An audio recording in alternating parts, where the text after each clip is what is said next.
டெல்லி ஹைகமாண்டை கேட்டு தான் தேசிய கட்சிகள் தேசிய கட்சியின் தலைமையில் இயங்கக்கூடிய மாநில கட்சிகள் காங்கிரஸா பிஜேபியா அப்படிதான் செயல்பட்டு கொண்டிருக்குது.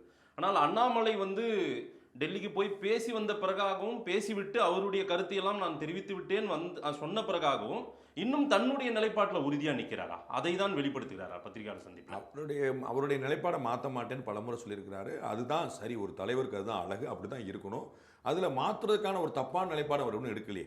அவர் ஒன்றும் திமுக ஜெயிக்கணும்னு சொல்லிடல. அவங்க கட்சியை பொறுத்தளவுக்கு என்னுடைய கட்சி நம்பர் 1 வரணும்னு சொல்லி சொல்றாரு. அதுல தப்பான அவருடைய நிலைப்பாட்டில் உறுதியா இருக்கிறாரா அப்படின்னா அவர் என்ன தப்பான நிலைப்பாடு எடுத்தாருன்னு வருத்தப்படணும். அவர் இதுவரைக்கும் எடுத்த நிலைப்பாடு அந்த கட்சிக்கு தான் பயன்பட்டு. நீங்க வெளியிலேருந்து ஒரு 3வது நபரா சொல்லுங்க. அவர் பிஜேபி வளர்ந்திருக்கா இல்லையா? நம்ம ஆட்சியை பிடிச்சிருச்சு அதெல்லாம் இல்லை. பிஜேபி வளர்ந்திருக்கா இல்லையா? நேற்று இருந்தவிட முந்தானத்தோட நீ வளர்ந்திருக்கா இல்லையா? அவ்வளோதானே.